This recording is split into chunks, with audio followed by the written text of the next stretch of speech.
ভগবান শ্রীকৃষ্ণের দাপর লীলায় যখন রাসলীলা অনুষ্ঠিত হচ্ছিল তখন কৈলাসপতি মহাদেব সেই রাসলীলায় অংশগ্রহণের ইচ্ছা প্রকাশ করলেন।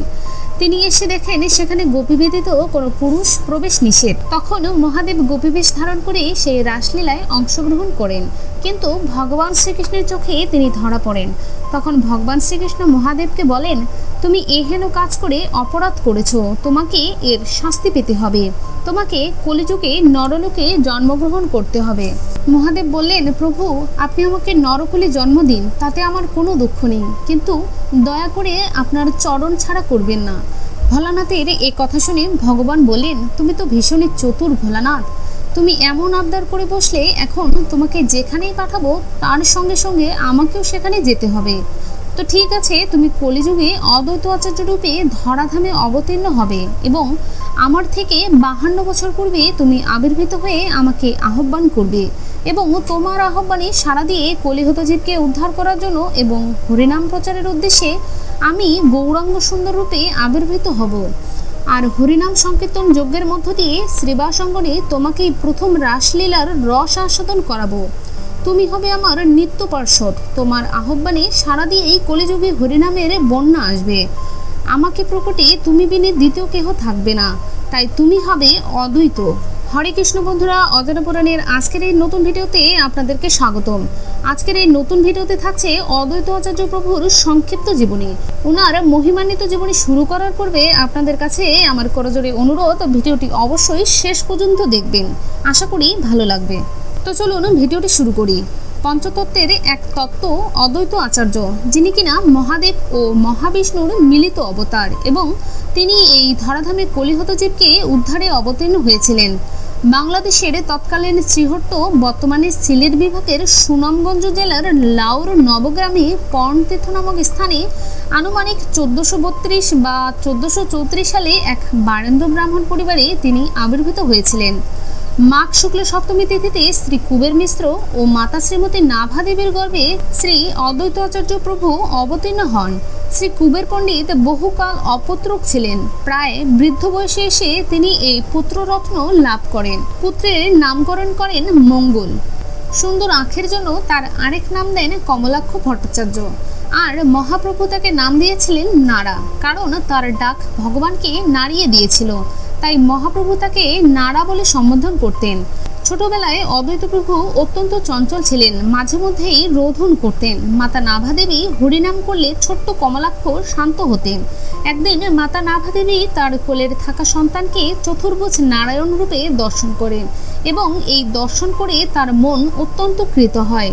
কুবের আচার্য রাজা দিব্যসিংহের সভাপণ্ডিত ছিলেন, সেই সূত্রে ঘরে কোনো অভাব ছিল না তাদের। এরপর কমলাক্ষ পাঠশালায় যেতে শুরু করেন। সেখানে তার সহপাঠী হলেন রাজপুত্র। রাজকুমার কমলাক্ষকে একবার তাদের বাড়িতে নিয়ে গেলেন। কমলাক্ষকে দেখে রাজা দিব্যসিংহ মোহিত হয়ে শক্তির উপাসক থেকে ক্রমে ক্রমে বৈষ্ণব হয়ে গিয়েছিলেন। একবার অদ্বৈত প্রভুর মা সপ্ততীর্থে স্নান করার বাসনা প্রকাশ করেন তার কাছে। তখন পুত্র অদ্বৈত মাতার বাসনা পূরণের পণ করেন। তারপর তিনি পর্ণতীর্থের নিকট অবস্থিত জাদুকাটা নদীতে বিশেষ যোগ বলে সপ্তগঙ্গাকে আহ্বান করেন। চৈত্র মাসের মধুকৃষ্ণা ত্রয়োদশী তিথিতে সপ্ততীর্থ ও সপ্তগঙ্গা আহ্বান করে মায়ের ইচ্ছা পূরণ করেছিলেন তিনি। এখনও প্রতি বছর ওই তিথিতে ওই স্থানে জাদুকাটা নদীতে অগণিত ভক্ত স্নান করে অদ্বৈত প্রভুর এই কৃপা লাভ করেন। প্রভুর বাল্যকালের আরও একটি লীলায় একবার হয়েছিল কি, কুবের পণ্ডিত ও নাভাদেবী একবার পুত্র কমলাক্ষকে সঙ্গে নিয়ে দুর্গাপুজো দেখতে যান। সেখানে গিয়ে সবাই দেবী দুর্গাকে প্রণাম করছিলেন, কিন্তু কমলাক্ষ প্রণাম করছিল না।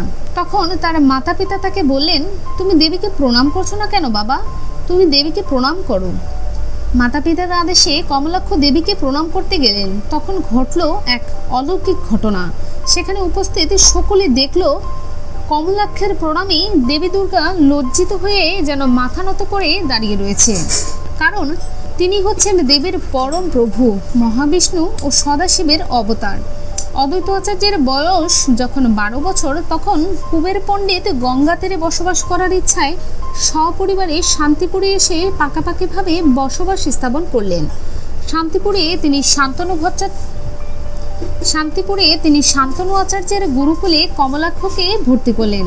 আর এখানেই তিনি ব্যাকরণ, সংস্কৃতি ও অলঙ্কারে পণ্ডিত্য অর্জন করলেন এবং কিছুকাল পরেই তিনি বেদবিদ মহাপণ্ডিত হয়ে উঠলেন।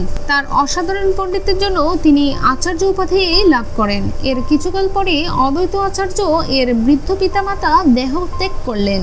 পিতামাতার দেহত্যাগের পর অদ্বৈত আচার্য তাদের আত্মার শান্তি কামনার্থে গয়া তীর্থে গেলেন পিণ্ডদান করতে। আর সেখানেই তার সাথে সাক্ষাৎ হয় মাধবেন্দু পুরীর সাথে। মাধবেন্দু পুরীর প্রেমাবেশ দেখে অদ্বৈতের আনন্দ যেন আর ধরে না, বলল, প্রভু আমায় দীক্ষা দিন। মাধবেন্দু পুরী তাকে দীক্ষা দিলেন। দীক্ষা লাভের পর তার নাম হয় অদ্বৈত আচার্য। এরপর তিনি বৃন্দাবনে গেলেন। বৃন্দাবনে পরিক্রমা করতে করতে তিনি একটি কৃষ্ণ মূর্তি পেলেন, যার নাম দিলেন মদন মোহন। তিনি সেই মূর্তির নিত্য সেবা করতেন। এরপর শ্রী নৃসিংহ ভাদুরী নামের এক পরম ধার্মিক ব্রাহ্মণ ছিলেন। তার দুই কন্যা সীতাদেবী এবং শ্রীদেবীর সাথে অদ্বৈত আচার্যের বিবাহ হয়। এখানে সীতাদেবী ছিলেন সাক্ষাৎ যোগমায়া আর শ্রীদেবী যোগমায়ার প্রকাশ্য রূপিণী। অদ্বৈত আচার্য ও সীতা ঠাকুরানী 6 পুত্র হয়, যার মধ্যে প্রথম পুত্র শ্রী অচ্যুতানন্দ। নমস্কার বন্ধুরা, এই ছিল অদ্বৈত আচার্য প্রভুর সংক্ষিপ্ত জীবনী।